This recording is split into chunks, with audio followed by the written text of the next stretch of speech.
హెబ్రీయులకు రాసిన పుస్తకం 11వ అధ్యాయము 24 నుండి 26 అధ్యాయాన్ని మనం చదువుకుందాం. మోషే పెద్దవాడైనప్పుడు విశ్వాసమును బట్టి ఐగుప్తు ధనము కంటే క్రీస్తు విషయమైన నింద గొప్ప భాగ్యమని ఎంచుకొని అల్పకాలము పాపభోగము అనుభవించకంటే దేవుని ప్రజలతో శ్రమ అనుభవించుట మేలని యోచించి ఫరో కుమార్తె యొక్క కుమారుడని అనిపించుట కంటే ఒప్పుకొనలేదు. ఏలయనుగా అతడు ప్రతిఫలముగా కలగబోవు బహుమానమందు చాలండి దృష్టి ఉంచెను. హల్లెలూయా! ఎంత అద్భుతమైన వాక్యమో చూసారా? అంటే చూడండి, అతడు 24 నుండి కదా చదివారు మీరు, 24 నుండి 26లో. ఆ 24లో చూడండి, మోషే పెద్దవాడైనప్పుడు విశ్వాసమును బట్టి ఐగుప్తు దేశము కంటే ఐగుప్తి ధనము కంటే క్రీస్తు విషయమైన నింద గొప్ప భాగ్యమని ఎంచుకొని. హల్లెలూయా! ఏది గొప్ప భాగ్యమని ఎంచుకున్నాడంట?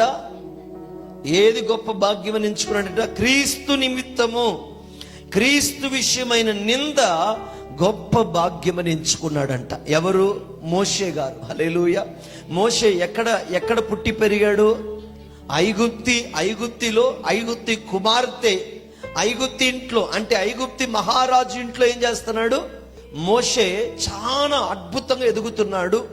ఆ ఐశ్వర్యము ఆయనకున్న ఏ ఒక్క కొరత లేకుండా ఆ డబ్బుగలడింట్లో ఏం చేస్తున్నాడంటే మోషే చక్కగా ఆ ఐశ్వర్యముతో ఆ కొలిమిలో నుండి ఏం చేయబడుతున్నాడు చెప్పండి? అందులో ఎదుగుతున్న మోషే ఏ కొరత లేదు. ప్రతిరోజు కూడా విందు ఏమిటి, వస్త్రాలు ఏమిటి, ఆటలేమిటి, పాటలేమిటి, ఇలా బ్రతికిన మోషే ఒక దినం ఏం చేశాడంట? అంతా విడిచిపెట్టి ఏం చేశాడంట? క్రీస్తు నిమిత్తమైన నింద గొప్ప భాగ్యమని ఎంచుకొని దేవుని ప్రజలతో శ్రమ అనుభవించుట గొప్ప భాగ్యం అనుకున్నాడంట. గట్టిగా ఒక ఆమేన్ చెప్పండి. అంటే నేను ఈ ఐశ్వర్యము కలిగిన ఇంటిలో ఉండడం కన్నా, ఈ యొక్క అరణ్యములో, ఈ ఇంటిలో, ఈ గొప్ప భవనములో ఉండడం కన్నా దేవుడు ప్రజలతో ఏం చేయాలనుకున్నాడు? దేవుడు ప్రజలు ఎలాంటి స్థితిలో ఉన్నారు? దేవుడు ప్రజలు ఎలాంటి స్థితిలో ఉన్నారు? కష్టాల్లో ఉన్నారు. ఐగుప్తులు ఎలాగున్నారు? వాళ్ళు బానిసలుగా ఉన్నారు. వారికి ఆహారం లేదు, వాళ్ళకి నిద్ర లేదు, వాళ్ళకి నెమ్మది లేదు, వారికి ఎంతో బాధల మధ్య ఉన్న వారితో ఇతడు కూడా ఏం చేయాలనుకున్నాడంట? నేను ఇలా సుఖపడడం నాకు మంచిది కాదు, ఇలా నేను సంతోషంగా ఉండడం నాకు మంచిది కాదు. నా ప్రజలు ఎలాగైతే బాధపడుతున్నారో, నా ప్రజలు ఎలాగైతే హింసించబడుతున్నారో, నా ప్రజలు ఎలాగైతే ఆకలితో ఉన్నారో, నా ప్రజలు ఎలాగైతే నెమ్మది లేకున్నారో, నేను కూడా వాళ్ళతో ఏం చేయాలనుకుంటున్నాను? వాళ్ళతో నేను కూడా కష్టపడాలి, అదే నాకు గొప్ప భాగ్యం అనుకున్నాడంట. గట్టిగా ఒక ఆమేన్ చెప్పండి. హల్లెలూయా! అంటే ఈ రోజు మనం చూస్తున్న మన దేశం యొక్క సీఎం గారి మోషే గారికి ఎన్నో పోలికలు ఉన్నాయి. కారణం ఏంటో తెలుసా? మోషే ఐగుప్తి కుమార్తెకి కుమారుడును అనిపించుకోకనట కంటే దేవుని ప్రజలతో శ్రమ అనుభవించట గొప్ప భాగ్యం అని అనుకున్నాడంట. హల్లెలూయా! అదేలాగా ఈ రోజు మనం చూస్తున్న మన దేశాన్ని ఏలబోతున్న, ఈ రోజు నుండి మన దేశాన్ని ఏలబోతున్న సీఎం గారు కూడా ఎలాంటి వారు తెలుసా? ఒకరోజు ఆయన ఒక సినిమా యాక్టర్లో, అది లేకుండా సినిమా ఫీల్డ్ సూపర్ స్టార్ గా ఉండే ఒక వ్యక్తి. అయినా ఒక మామూలు ఏదో ఎప్పుడో ఎవరో ఒకరు పిలుస్తారు, ఏదో ఒక సినిమా ఇస్తారు, దానికి ఏదో కొంచెం జీతం ఇస్తారు, అలాంటి ఒక యాక్టర్ కాదు. ఈరోజు మనం ప్రభుత్వాన్ని ఏలడానికి వచ్చిన ఆయన కోసం ఎన్నో డైరెక్టర్లు ఏం చేస్తున్నారు? ఎంతో మంది కోట్ల రూపాయలతో ఆయన పెట్టి సినిమా తీయడానికి ఏం చేస్తున్నారు? ఎదురు చూస్తున్నారు. అలాంటి ఆయనకి జీతం, నేను ఇప్పుడు యూట్యూబ్లో చూస్తున్నప్పుడు ఆయనకి జీతం దాదాపు 200 కోట్లు అంట. ఒక సినిమాకి ఎంత? 200 కోట్లు అంటే ఎంత డబ్బో! హల్లెలూయా! ఒక మనకి 200 ఇస్తే మనం తట్టుకోలేం. ఒక 2000 ఇస్తేనే ఒకరోజు 2000 ఇస్తాను రారా అంటే మనం ఏం చేస్తాం? కళ్ళు మూసుకుని వెళ్ళిపోతాం. ఆ రోజు పేదనేమిటి, పేదన ఉంటే మాకేమిటి, మాకు పేదను కాదు, మాకు 2000 కావాలి అని మనం 2000కి వెళ్ళి వదిలేసి వెళ్ళిపోతాం. కానీ 200 కోట్లు ఒక సంవత్సరానికి 3 సినిమాలు చేస్తే 600 కోట్లు. హల్లెలూయా. చూడండి, ఇలా కోట్ల రూపాయలు సంపాదించి పెద్ద పెద్ద భవనాలు, పెద్ద పెద్ద హోటళ్లు, ఎంతో విలువైన దేశాలు, పట్టణాల్లో తన జీవితాన్ని నేను సమాధానంగా సంతోషంగా ఉండాలి, నా బిడ్డలతో నా భార్యతో సంతోషంగా ఉండాలని ఎలాగెలాగో ఆయన ఏం చేసి ఉండొచ్చు, ఆయన అనుకుంటే జీవించుండొచ్చు. కానీ ఏం చేశాడంట?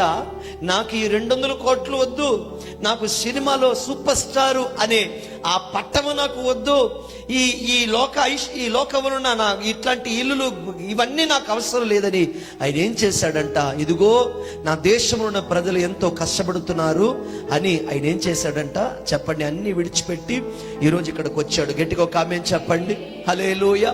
ఒక అన్యుడు చూడండి, దేవుణ్ణి ఎరగని వాడు ప్రజల యొక్క బాధను చూసి, ప్రజల యొక్క కష్టాలను చూసి, ప్రజల్లో జరుగుతున్న వాళ్ళు పడుతున్న ఇబ్బందులన్నీ చూసి కూడా తనకున్న ఐశ్వర్యమును, తనకున్న పేరు ప్రఖ్యాతులను, అతడు ఆ స్థానానికి రావడానికి ఎంత కష్టపడి ఉంటాడు ఒకసారి ఆలోచించారా?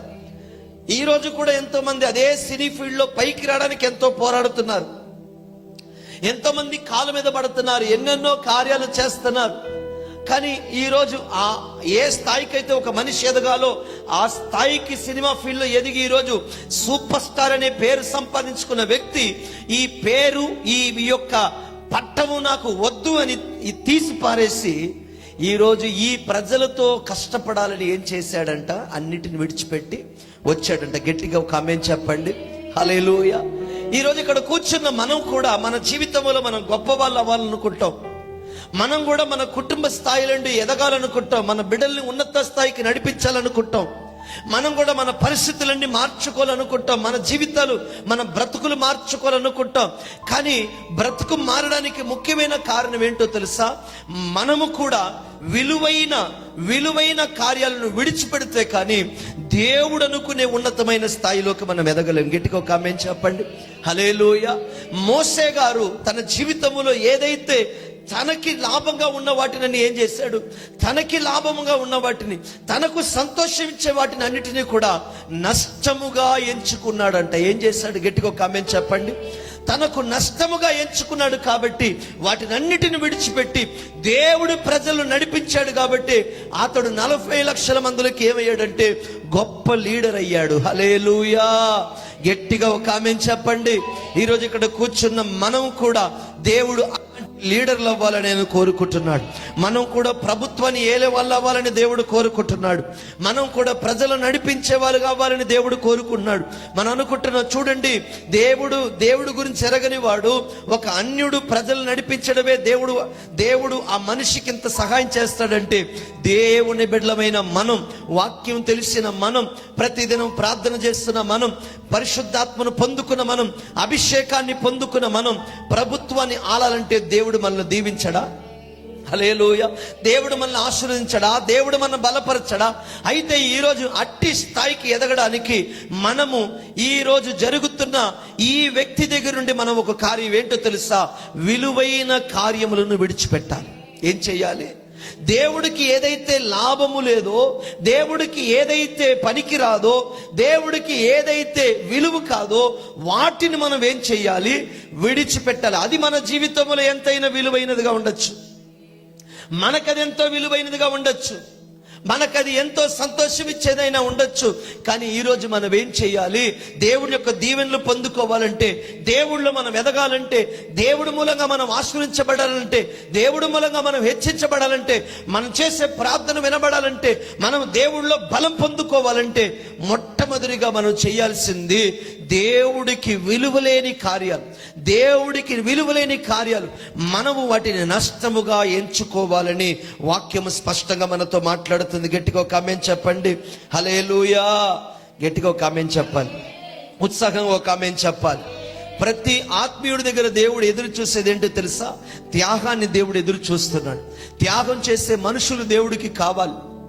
త్యాగం చేసేవాళ్ళు సంఘములో ఉండాలి, త్యాగం చేసేవాడు కుటుంబంలో ఉండాలి, త్యాగం చేసే అక్కా చెల్లెళ్ళు ఉండాలి, త్యాగం చేసే అన్నదమ్ములు ఉండాలి, త్యాగం చేసే తల్లిదండ్రులు ఉండాలి, త్యాగం చేసే బిడ్డలుంటే గాని ఆ ఇల్లు, ఆ దేశము, ఆ పట్టణము ఆశీర్వదించబడదు. హల్లెలూయా. గట్టిగా ఒక ఆమేన్ చెప్పండి. మన ప్రభువైన యేసుక్రీస్తు వారు ఏం చేస్తారో తెలుసా? ఈ మానవులను, ఈ మనుషులను, ఈ లోకములను ప్రతి బిడ్డను కూడా రక్షించుకోవడానికి ఏం చేశాడు? తన ప్రాణాన్నే త్యాగంగా ఇచ్చాడంట. హల్లెలూయా. తన ప్రాణాన్ని, విలువైన ప్రాణాన్ని, విలువైన ఆయన రక్తమును ఏం చేశాడు? మన కొరకు త్యాగంగా ఇచ్చాడు. కాబట్టి ఈ రోజు ఇక్కడ మనం కూర్చున్న వాళ్ళందరూ కూడా ఆయన యొక్క రక్షణ పొందుకొని, పాప క్షమాపణ పొందుకొని, ఆయన కృపను పొందుకొని ఆయన సన్నిధిలో మనం కూర్చొని ఉన్నాం. గట్టిగా ఒక ఆమేన్ చెప్పండి. ఈ రోజు ఇక్కడ కూర్చున్న మనం కూడా ఏమి నేర్చుకోవాలి అంటే మనం కూడా త్యాగంగా బ్రతకడం నేర్చుకోవాలి. ఏం నేర్చుకోవాలండి? త్యాగం అంటే ఏమిటి? త్యాగం అంటే ఏమిటి? మనకున్న దాన్ని మనం ఏం చెయ్యాలి? మనం దేంట్లో అయితే మనకు లాభము, మనకు అది సంతోషము, మనకు అది లాభకరంగా ఉందో వాటినన్నిటిని కూడా మనం ఏం చేసుకోవాలి? వాటిని విడిచిపెట్టేటట్టయితే మనం కూడా దేవుని బిడ్డలుగా మనం ఈ లోకంలో ఏం చేయొచ్చు? ఈ దేశాన్ని, ఈ ప్రజలను మనం పరిపాలించేలా దేవుడు చేస్తాడు. గట్టిగా ఒక ఆమేన్ చెప్పండి. హల్లెలూయా. మరలా ఒక్కసారి హెబ్రీయులకు రాసిన పుస్తకం 11వ అధ్యాయం 25లో ఎంత స్పష్టంగా ఆ మాటను ఒక్కసారి చదవండి. విశ్వాసమును బట్టి ఐగుప్తిదనము కంటే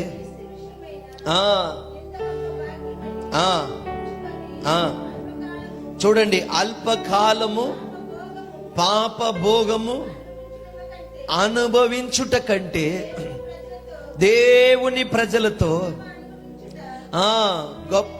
అల్పకాలము పాప భోగము అనుభవించుట కంటే శ్రమ చాలండి. అల్పకాలము పాప భోగము అనుభవించుట కంటే, ఈరోజు ఇక్కడ కూర్చున్న మనం ఏదో ఒకటి అనుభవించాలని కోరుకుంటున్నాం. అనుభవించాలి, ఈ వయసులో అనుభవించాలి, బంగారం వేసుకుని అనుభవించాలి, మంచి బట్టలు వేసుకుని అనుభవించాలి, మంచి మంచి ఆహారాలు తిని అనుభవించాలి, మంచి మంచి ఊర్లకి వెళ్ళి అనుభవించాలి, బంధువులతో ఉండాలి, బిడ్డలతో ఉండాలి, వాళ్ళతో ఉండాలి. ఇలాగుండి ఆ సంతోషాన్ని మనం ఏం చేయాలనుకుంటున్నాం? అనుభవించాలనుకుంటున్నాం. మంచి మంచి కూరలు వండుకొని, మంచి మంచి ఆహారం వండుకొని వాటిని తిని అనుభవించాలనుకుంటున్నాం. మంచి మంచి వస్త్రాలు వేసుకొని, విలువైన వస్త్రాలు వేసుకొని దాన్ని అనుభవించాలనుకుంటున్నాం. విలువైన స్థలాలకు వెళ్ళి అక్కడున్న అందాన్ని చూసి ఆ అందాన్ని అనుభవించాలనుకుంటున్నాం. విలువైన కార్యాలు చూసి అనుభవించాలనుకుంటున్నాం. కానీ ఇక్కడ బాగా అర్థం చేసుకోండి, దేవుని బిడ్డలమైన మనము అలాంటి అనుభవించకుండా ఏం చెయ్యాలి చెప్పండి? అలాంటి అనుభవించకుండా నాకు వద్దయ్యా, ఇది నాకు ఇలాంటి కూరలు, అన్నం కూరలు, ఇలాంటి విలువైన కార్యాలు అనుభవించాల్సిన ఆశలు నాలో లేవు, మంచి మంచి వస్త్రాలు వేసుకోవాలన్న ఆశలు నాలో లేవు, మంచి మంచి స్థలాలకు వెళ్ళాలన్న ఆశలు నాకు వద్దు, విలువైన ఆహారాలు తినాలన్న ఆశ నాకు వద్దు అని ఏదంతా మనకి నచ్చిన వాటిని. ఎందుకంటే ఇక్కడ కూర్చున్న మనకి అది తినాలి, ఇది తినాలి ఆశ ఉంటుందా? అమ్మా, చేపల కూర వండుకోవాలి, మటన్ కూర వండుకోవాలి, కోడి మాంసం వండుకోవాలి.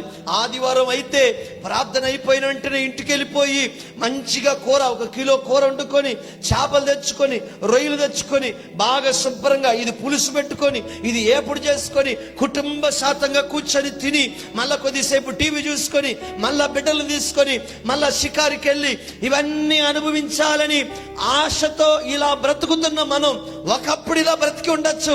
కానీ ప్రభువులో వచ్చిన తర్వాత, దేవుని రక్తంతో కడగబడిన తర్వాత ఇప్పుడు ఏం చెయ్యాలి చెప్పండి?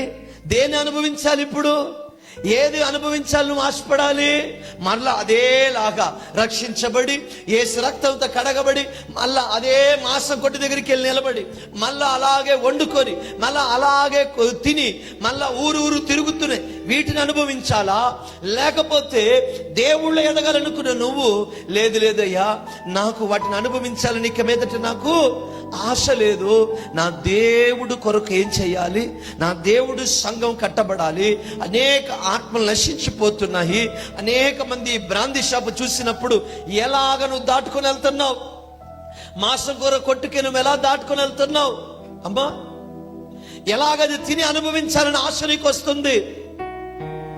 ఈ రోజు కూడా శుభ్రంగా తిని నిద్రపోయి సాయంకాలం లేచి మళ్ళా షికారులకు వెళ్ళి ఇలా అనుభవించాలనే ఉందే తప్ప, ఇక మీదట ఈ ఆదివారం నుండి ప్రభువా నేను కూడా నాకు లాభమైనవన్నిటిని కూడా నేను అనుభవిస్తున్నవన్నీ కూడా ఇక నాకు ఇది వద్దు తండ్రి అని విడిచిపెట్టి దేవుడి కోసం, దేవుడి సంఘంతో, దేవుని సేవకుడితో, వీళ్ళతో నేను కూడా ఉండి బాధపడి వీళ్ళతో కష్టపడి నేను కూడా దేవుడి రాజ్యం కడతానంటే అది దేవుడికి ఎంత సంతోషంగా ఉంటుంది. గట్టిగా ఒక ఆమేన్ చెప్పండి, గట్టిగా ఒక ఆమేన్ చెప్పండి. వాక్యం వెనక మీకు వినపట్లేదా? హల్లెలూయా. ఆ వ్యక్తి 200 కోట్లు 400 కోట్లు అన్ని విడిచిపెట్టి దాంట్లో ఉండే డైలీ పబ్కి వెళ్తూ మందు తాగుతూ ఇలా అనుభవించడం కంటే ఇప్పుడు ఎండల పట్ల ఏం చేస్తున్నాడు? ఏసీలో ఉండే వ్యక్తి ఇప్పుడు రోడ్డు మీద ఏం చేస్తున్నాడు? ప్రతిదినము మేకప్లు టచ్అప్లు వేసి ముఖాన్ని ఎంతో అందంగా ఉంచుకునే ముఖాన్ని ఎండల మీద తిరిగి ముఖాన్ని ఏం చేసుకున్నాడు? దరిద్రంగా ముఖం నల్లగా తయారయ్యింది. ఎందుకు? ఆ సంతోషం అనుభవించుట కంటే శ్రమ అనుభవించుట. హల్లెలూయా. ఈరోజు చాలా మందికి, క్రైస్తవులైన మనకి, ఒక అన్యుడికి లోకములో ఉన్న వాటిని విడిచిపెట్టడం ఎంత సులువైపోయిందో చూసారా? ఒక అన్యుడికి, వాక్యం విన్న వాడికి లోకములో ఉన్న కార్యాలను ఏం చేసేసాడు? ఎంతో ఈజీగా విడిచిపెట్టాడు. ప్రజల యొక్క బాధను అర్థం చేసుకున్నాడు, ప్రజలు పడే ఇబ్బందులను అర్థం చేసుకున్నాడు, వాళ్ళ కన్నీళ్ళు అర్థం చేసుకున్నాడు. కాబట్టి అది ఎంతో సులువుగా మారిపోయింది. గట్టిగా ఒక ఆమేన్ చెప్పండి. ఈ రోజు కూడా ఇక్కడ ప్రార్థనలు జరుగుతున్నాయి, ఇక్కడ సండే స్కూల్ జరుగుతున్నా కూడా కొంతమంది వెళ్ళి ఏం చేస్తున్నారు? శుభ్రంగా వండుకొని తిని పడుకొని సాయంకాలం మళ్ళా బయటికి వెళ్ళి మీ పనులు మీరు చేసుకున్నారు కదా. హల్లెలూయా. ఒక్కసారి ఆలోచించారా? దేవుడితో శ్రమ పడాలని మీరు ఒప్పుకున్నారా? దేవుని బిడ్డలతో నేను కూడా శ్రమ పడతాను, దాన్ని అనుభవిస్తానని ఆ కష్టాలు అనుభవించడానికి సిద్ధంగా ఉన్నాను, ఆ అవమానాలు అనుభవించడానికి సిద్ధంగా ఉన్నాను, ఆ బాధను అనుభవించడానికి సిద్ధంగా ఉన్నానని ఏనాడైనా తీర్మానం చేసుకున్నారా? ఒక్కసారి ఆలోచించి చూడండి. భార్య అనే ఒక వ్యక్తి ఇంట్లో ఏం చేయాలి? కుటుంబం బాగుండాలంటే ఇంతవరకు తల్లింటిలో సంతోషంగా ఏం చేసి ఉండొచ్చు? అనేక కార్యాలు అనుభవించి ఉండొచ్చు, బాగా నిద్రపోయి బాగా తిని. కానీ భర్త దగ్గరకు వచ్చిన తర్వాత ఏం చేయాలండి? ఇప్పుడు భర్త పడే బాధలు ఆమె కూడా అనుభవించాలి, భర్త పడే అవమానాలు ఆమె కూడా అనుభవించాలి. కానీ ఇప్పుడు తల్లి దగ్గర ఉన్నట్లే మళ్ళా ఇంటికి వచ్చి మళ్ళా ఇక్కడ కూడా అలాగే ఉండాలంటే ఆ కుటుంబం కట్టబడతదా? అలాగే కుటుంబమైనా సరే, సంఘమైనా సరే, మనం ఏం చెయ్యాలి? ఇక మీదట ఈ లోకంలో వాటిని అనుభవించాలని ఆశపడకూడదు. పౌలు గారు అంటున్నారు కదా, లేమిలోను నేను బ్రతకగలుగుతున్నాను, కొలిమిలోను నేను అన్ని కూడా నేర్చుకున్నాను అంటున్నాడు. గట్టిగా ఒక ఆమేన్ చెప్పండి. హల్లెలూయా. చూడండి, మార్కుకు రాసిన పుస్తకం 8వ అధ్యాయం 36లో ఇలా రాయబడి ఉంది. ఏది విలువైనదని రాయబడి ఉందో చూడండి తొందరగా. మార్కుకు రాసిన పుస్తకం 8వ అధ్యాయం 36వ అధ్యాయము. ఒకడు సర్వలోకమును సంపాదించుకొని తన ప్రాణాన్ని పోగొట్టుకుంటే అతడికి ఏమి ప్రయోజనము? హల్లెలూయా. లోకమంతా ఆదాయపరుచుకున్నా అతడు ఆత్మను పోగొట్టుకుంటే అతడికి లాభం ఏమిటి అని వాక్యం సెలవిస్తుంది. అంటే దేవుడు మనతో ఏం మాట్లాడుతున్నాడంటే, లోకములో మనం ఎంత సంపాదించుకున్నా అది మనకు లాభము కాదు అంటున్నాడు. గట్టిగా ఒక ఆమేన్ చెప్పండి. మరలా ఒకసారి చెప్పనా మీకు? లోకములో మనం ఎంత సంపాదించుకున్నా, ఎంత కూర్చుకున్నా, ఎంత చేర్చుకున్నా అది మనకి లాభము కాదు. హల్లెలూయా. ఏది మనకు లాభం? నీ ఆత్మను ఆదాయపరచుకునడమే నీకు లాభం. నీ ఆత్మను దేవుడు నడిపించుకోవడమే నీకు లాభం. నీ ఆత్మలో రక్షణ సంపాదించుకోవడమే నీకు లాభం. గట్టిగా ఒక ఆమేన్ చెప్పండి. నీ ఆత్మను పాపం నుండి వేరు చేసి పరిశుద్ధంగా బ్రతకడమే నీ ఆత్మకు లాభము. నీ ఆత్మకు దేవుడితో సవాసము చేసేదే ఆత్మకు లాభమని వాక్యం అంటుంది. హల్లెలూయా, హల్లెలూయా. అయితే అలాంటి కార్యాలు చేయాలంటే నువ్వు లోకములో ఉన్న కార్యాలు ఏం చేయాలి? లోకములో ఉన్న కార్యాలను నష్టపరుచుకోవాలి. లోకము సంపాదించుకుంటే నీకు లాభం లేదంటున్నాడు. అంటే దీని అలా ఎదురుగా మాట్లాడితే ఎలా చెప్పచ్చు? లోకాన్ని సంపాదించుకుంటే ఆత్మకు లాభం లేదు అంటే ఆత్మకు లాభం ఏమిటి? లోకాన్ని నష్టపరచుకోవడం. ఎంతకెంతకు ఈ లోకంలో ఉన్న కార్యాలను విడిచిపెడుతున్నావో, ఎంతకెంతకు ఈ లోకంలో ఉన్న కార్యాలను నువ్వు ద్వేషిస్తున్నావో, ఎంతకెంతకు ఈ లోకంలో ఉన్న వాటిని నువ్వు విడిచి నువ్వు దూరంగా వస్తున్నావో, అది ఎవరికి లాభం అంటే నీ ఆత్మకది లాభము, నీ ఆత్మీయ జీవితానికి అది లాభము, నీ ప్రార్థన జీవితానికి అది లాభము, నీ భక్తి జీవితానికి అది లాభమే తప్ప. కానీ మనం ఏం చేస్తున్నామంటే లోకములో ఏదో ఒకటి సంపాదించుకోవాలి. లోకములో ఉన్న వాళ్ళకున్న ఇల్లు నాకు ఉండాలి, వాళ్ళకున్న కారు నాకు ఉండాలి, వాళ్ళలాగా అప్పులు లేకుండా నేను ఉండాలి. నేనేమంటున్నానంటే అప్పులు ఉండడం వల్ల నీ ఆత్మీయ జీవితానికి అడ్డేమిటి? రోగం ఉండడం వల్ల నీ ఆత్మీయ జీవితానికి అడ్డేమిటి? అమ్మా, నీకు దరిద్రం ఉండడం వల్ల నీ ఆత్మీయ జీవితానికి అడ్డేమిటి? ఏది అడ్డు లేదే. ఎవరికైనా అడ్డుగా ఉందా? అయ్యా, అనారోగ్యం ఉంది కాబట్టి నేను దేవుళ్ళు ఎదగలేకపోతున్నాను, నేను దరిద్రుడిగా ఉన్నాను కాబట్టి దేవుళ్ళు ఎదగలేకపోతున్నాను, నాకు బలహీనం ఉంది కాబట్టి నేను దేవుళ్ళు ఎదగలేకపోతున్నానంటే నేను అడుగుతున్నాను, బైబిల్ గ్రంథములో ఉన్న వాళ్ళందరూ కూడా వాళ్ళు అన్ని పరిపూర్ణ పొందుకున్న వాళ్ళ? అబ్రహాం ఉన్నారు కదా, అబ్రహాంకి ఏ బలహీనత ఉంది? బిడ్డలు లేరు కదా, బిడ్డలు లేకే కదా దేవుళ్ళు ఎదిగాడు. అవునా కదా చెప్పండి? అబ్రహాముకి బిడ్డలు లేరు, తన భార్యగా గర్భం చచ్చిపోయింది, నాకు గర్భం చచ్చిపోయింది, నాకు బిడ్డలు లేరని దేవుడికి దూరం అయిపోయారా? లేకపోతే ఆ కొరతల మధ్యనే దేవుళ్ళు ఎదిగారా? హల్లెలూయా. అవునా కదా? గట్టిగా చెప్పండి, అవునా కదా? పౌలు గారు అంటున్నాడు, అయ్యా నాలో ముళ్ళుంది ప్రభువా, ఆ ముళ్ళు నన్ను గుచ్చుతుంది ప్రభువా. ఆ ముళ్ళుని ఏమంటున్నారంటే ఆయనకి సరిగ్గా కళ్ళు కనపడవంట. ఏం కనపడో? అయితే కళ్ళు కనపడటం లేదు, నాలో ఒక బలహీనత ఉందని దేవుళ్ళో దూరం అయిపోయాడా? లేకపోతే దేవుళ్ళు ఎదిగాడా? హల్లెలూయా. అయితే కొరతల మధ్యలో కూడా మనం ఏం చేయగలం? బలహీనత మధ్యలో కూడా మనం ఏం చేయగలం? మనం దేవుళ్ళ ఎదగలం, మనలో కరువులున్న దేవుళ్ళ ఎదగలం, మన దగ్గర డబ్బు లేకపోయినా దేవుళ్ళు ఎదగలం, మన శరీరంలో బలహీనత ఉన్నా కూడా దేవుళ్ళు ఎదగలం. అంటే దేవుని బిడ్డలు దేవుళ్ళు ఎదగాలనుకున్న వాడికి ఎన్ని కొరతలున్నా కూడా అతడు వాటి మధ్యన ఎదుగుతాడు. హల్లెలూయా. గట్టిగా ఒక ఆమేన్ చెప్పండి. కానీ లోకాన్ని సంపాదించుకోవాలనుకున్న వాడు రోజు రోజుకి దేవుళ్ళు ఏమైపోతుంటాడంటే బలహీనుడుగా మారిపోతుంటాడు. లోకములో ఒకవేళ వెదగచ్చు, లోకములోను డబ్బు సంపాదించుకోవచ్చు, లోకములోను పేరు సంపాదించుకోవచ్చు. కానీ అదే సందర్భంలో ఎంతకెంతకు లోకానికి దగ్గరవుతావో నువ్వు దేవుడికి దూరం అయిపోతుంటావు. అవునా కదా చెప్పండి?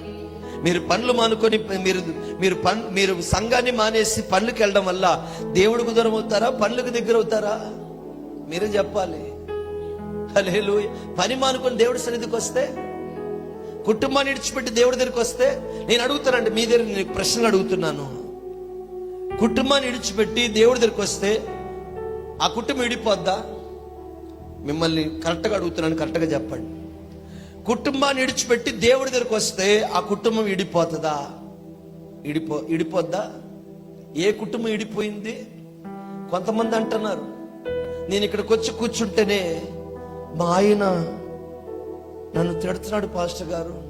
అంటే భర్త దగ్గర దెబ్బలు తినడానికి సిద్ధం కాదు, భర్త దగ్గర తిట్లు తినడానికి సిద్ధం లేరు, పని చేసే స్థలంలో తిట్లు తినడానికి సిద్ధంగా లేరు.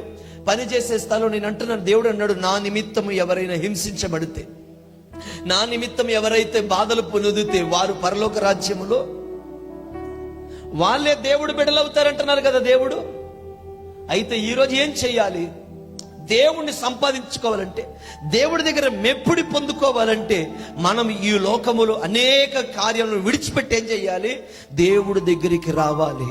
హల్లెలూయా. ఈ రోజు ఉన్న సీఎం గారు అన్ని విడిచిపెట్టి వచ్చాడు కాబట్టి కష్టాలు పొందాడు, బాధలు పొందాడు, కానీ ఈ రోజు ఉన్నత స్థాయికి ఎదిగాడు. ఒక ఆమేన్ చెప్పు. విడిచిపెట్టకుండా దేవుళ్ళ బలం పొందుకోలేవు, విడిచిపెట్టకుండా అభిషేకాన్ని పొందుకోలేవు, విడిచిపెట్టకుండా ఆత్మీయ జీవితాన్ని పొందుకోలేవు, విడిచిపెట్టకుండా భక్తిలో ఎదగలేవు, విడిచిపెట్టకుండా ఆత్మ సంపాదించుకోలేవు. హల్లెలూయా. ఈరోజు నీ కుటుంబం అయినా, నీ బిడ్డలైనా, నీకు ఏదైతే ఆస్తి అనుకుంటున్నావో, ఏదైతే నీకు సంతోషం అనుకున్నావో, దాన్ని మోసే ఎలా అయితే విడిచిపెట్టి వచ్చాడో, ఈరోజు మనం కూడా ఏం చేయాలి? వాటినన్నిటిని విడిచిపెట్టి దేవుడు పాదాల దగ్గరికి వచ్చి కూర్చుంటే దేవుడు నిన్ను ఉన్నత స్థాయికి నడిపిస్తాడు. ఇప్పుడు నేను మిమ్మల్ని అడుగుతున్నానండి, ఎంత మంచి నేను అనుకుంటున్నాను, నా సీఎం గారిని చూసినప్పుడు అన్ని వదులుకొని వచ్చేసా. పిచ్చోడువా నువ్వు? ఇప్పుడు తిరిగి అక్కడికి వెళ్ళాలంటే మొక్కం చెల్లుద్దా? కానీ ఎంత అద్భుతం చూడండి. నిజంగా ఆయన అంటే నాకు అసలు నచ్చదు, ఎందుకంటే మేము ఆపోజిట్ పార్టీ కాబట్టి. ఎప్పుడు మా సినిమా వచ్చినప్పుడు, ఆయన సినిమా వచ్చినప్పుడు మేము గొడవ పెట్టుకుంటూ ఉంటాం. ఎప్పుడు చూసినా మా స్టార్ వచ్చినప్పుడు ఈడు కూడా సినిమా తీస్తున్నాడు అనేసి. కానీ ఈరోజు ఆయన చూసినప్పుడు నాకు ఎంత గర్వం వేసిందంటే, మొత్తం వదులుకొని వచ్చేసిన వాడు ఓడిపోకుండా దానికన్నా ఉన్నత స్థాయిలోకి వెళ్ళి కూర్చున్నాడు. కారణం ఏంటో తెలుసా? దాన్ని పూర్తిగా సున్నా చేసేసాడు. ఎందులో అయితే అతడు ప్రకాశించాడో దాన్ని సున్నా చేసుకొని ఇక్కడ మొత్తం ఇదే నా జీవితం అని దిగాడు. ఈరోజు నువ్వు నేను కూడా దేవుడు అలా దిగాలని దేవుడు కోరుకోండి. నువ్వు అనుకుంటున్నావు అది లేకపోతే ఎలా బతకగలం పాస్టర్ గారు, కుటుంబం లేకపోతే ఎలాగా, కుటుంబం లేకపోతే ఎలాగా, భర్త లేకపోతే, అన్ని విడిచిపెట్టుకున్నాడు, అన్ని సంపాదించుకున్నాడు కదా. ఇప్పుడు అతడి దగ్గర ఏమి లేదు. దీనికన్నా ఎంతో ఈ ఒకప్పుడు తమిళనాడులో ఆయన ఈ థియేటర్కి ఆ గుమ్మం దగ్గరికి నిలబడి వాళ్ళ దగ్గర పర్మిషన్ అడగాలి. ఇప్పుడు ఎవడు సినిమా రిలీజ్ చేయాలన్నా ఆయన దగ్గరికి వెళ్ళి నిలబడాలి. హల్లెలూయా. ఒక అమ్మేం చెప్పండి, కారణం ఏంటో తెలుసా? అన్ని ఇడిచిపెట్టి వచ్చాడు. అన్ని ఇడిచిపెట్టి వచ్చాడు కాబట్టే ఈరోజు చీఫ్ మినిస్టర్ గా కూర్చున్నాడు. ఈరోజు నువ్వు ఈ దేశానికి చీఫ్ మినిస్టర్ అవ్వాల్సిన కారణం లేదు. నీ ఇంటికి నువ్వు చీఫ్ మినిస్టర్ అయితే చాలు. నీ నీ ఉన్న ఆ వీధికి నువ్వు చీఫ్ మినిస్టర్ అయితే చాలు.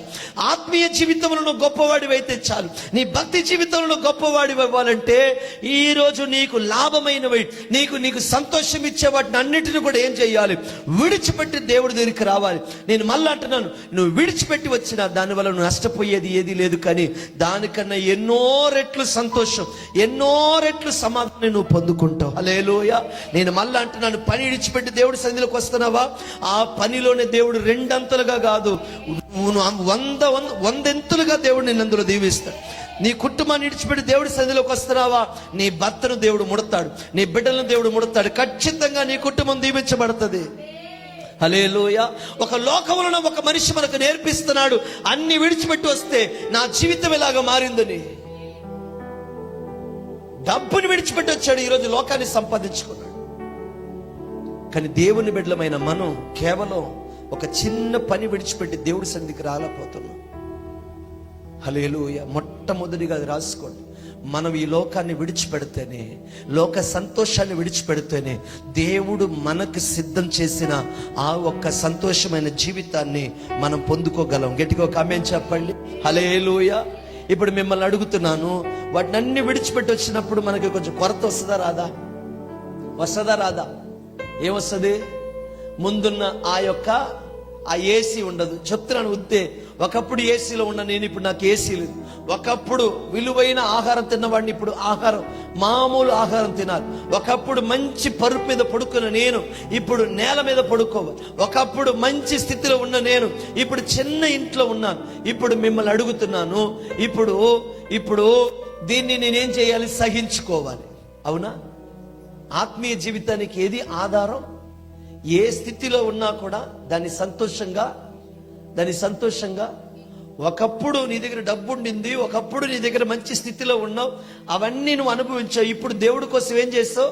విడిచిపెట్టి వచ్చిన తర్వాత అయ్యో ఒకప్పుడు నేను ఇలా ఉండేవాడిని, ఒకప్పుడు నేను ఇలా ఉండేవాడిని, ఒకప్పుడు ఇది తినేవాడిని, ఒకప్పుడు ఇలా వస్త్రాలు వేసుకున్నా. నువ్వు ఆ పాతవి ఏం చేయకూడదు, ఆలోచించలేకూడదు. ఐగుప్తులు ఎందుకు కానాన్ దేశంలోకి వెళ్ళలేదంటే వాళ్ళ దగ్గర ఉన్న పెద్ద పొరపాటు వాళ్ళు ఏం చేశారంటే ఇదే చేశారు. వాళ్ళు మేము ఐగుప్తులు ఉన్నప్పుడు ఇది తిన్నాం, మేము ఐగుప్తులు ఉన్నప్పుడు ఇలా బతికాం, మేము ఐగుప్తులు ఉన్నప్పుడు ఇలా జీవించామని వాళ్ళు ఏం చేశారు? దాన్ని గొప్పగా మాట్లాడారు. గట్టిగా ఒక కామెంట్ చెప్పండి. కానీ నీలో నాలో ఏముండాలంటే, దేవుడి కోసం ఏదైనా విడిచిపెట్టి వచ్చావా? దేవుడి కోసం నీ నీ నీ ధనం, నీ యొక్క పేరు అన్ని విడిచిపెట్టి వచ్చినప్పుడు నీకు కొద్ది రోజులు ఎలా ఉంటుందంటే కొంచెం కష్టంగానే ఉంటుంది. అందుకే పౌలు అంటున్నాడు కదా, చూడండి ఎంత బాగా ఒక మాట చెప్తున్నాడు చూడండి. ఫిలిప్పీయులకు రాసిన పుస్తకం 4వ అధ్యాయం 11, 12 ఒక అద్భుతమైన మాట అంటున్నాడు చూడండి. ఏ స్థితిలో ఉన్ననో సంతోషముగా ఉండడం నేర్చుకున్నాను అంటున్నాడు. చెప్పండి, ఏ స్థితిలో ఉన్నా కూడా ఎలా ఉండడం నేర్చుకున్నాడంట? హెబ్రీయులకు రాసిన పుస్తకం 4వ అధ్యాయం, హెబ్రీయులు కాదు ఫిలిప్పీయులకు రాసిన పుస్తకం 4లో 11, 12 చెప్పండి. నాకు కొదువ కలిగినందున నేను ఇలా చెప్పడం లేదు. చెప్పండి, అందరు కలిసి చెప్పండి. నేను ఏ స్థితిలో ఉన్నా ఆ స్థితిలో సంతృప్తి కలిగి ఉండుట. అందరు కలిసి చెప్పండి. ఏ స్థితిలో నేనున్నా ఆ స్థితిలో సంతృప్తిగా బ్రతకడానికి నేను నేర్చుకున్నాను. హల్లెలూయా, హల్లెలూయా.